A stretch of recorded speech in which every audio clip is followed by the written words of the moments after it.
Okay, so let's dive into what's happening in Panama right now. It seems pretty significant. Yeah, definitely making waves. We're seeing thousands of people protesting, largest yet, apparently. And it's all focused on this new agreement with the U.S., giving them access to certain strategic facilities. Right, and the timing is, well, it's part of the story.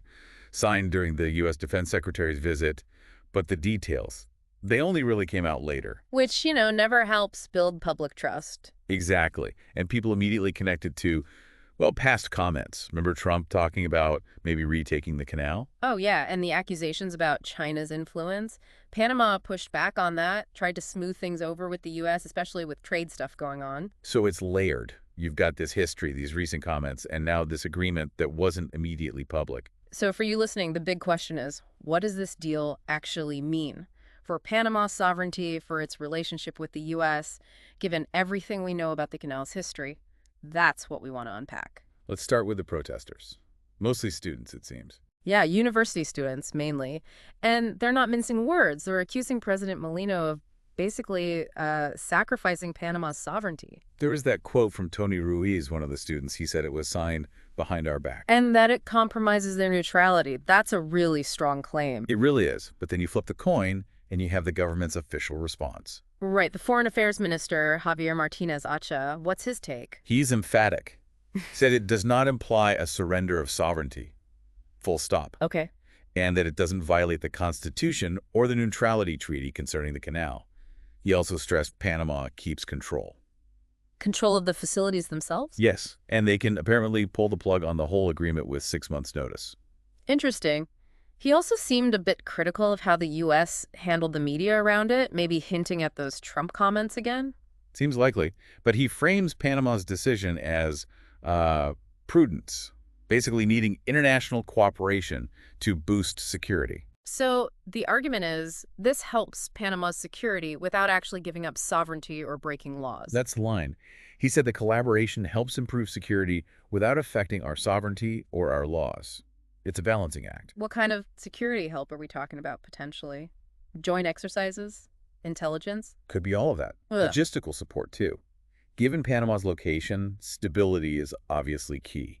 And remember, there's that separate but related issue about transit fees. Ah, yes, the U.S. naval ships. The argument was, why pay if they're expected to defend the canal? Precisely. Yeah. Which loops us back into the whole history. The U.S. built it, ran it for decades, only transferred full control in 1999. That past looms large. It absolutely does. It shapes how people see things today. You hear from the protesters. Like Jam Allard, another student, he brought up the 1989 U.S. invasion. Yeah, emphasizing Panama's neutrality, their desire to be fully sovereign. That memory is powerful. It really informs the protests. And it's not just this one agreement creating friction, is it? No, there's also the pressure on that Hong Kong-based company running the ports at both ends of the canal. Pressure to sell to a U.S. group, including BlackRock. That's the report. Good. And Minister Martinez Acha hinted that maybe political opponents are, stirring the pot around these issues. So multiple pressure points. Why would the U.S. want those ports specifically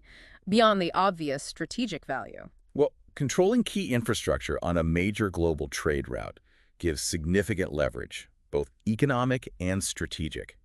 And yes, concerns about Chinese influence in the region are almost certainly part of that calculation from the U.S. side. Okay, so let's sort of pull this together. You've got the Panamanian government saying, look, this is about practical security cooperation. We keep control. It's fine. Right. Necessary cooperation, they'd argue. But then you have a very vocal segment of the population, especially young people, looking at history, looking at the lack of initial transparency, and seeing a threat. A threat to their hard-won sovereignty and their neutrality. They fear becoming a pawn again.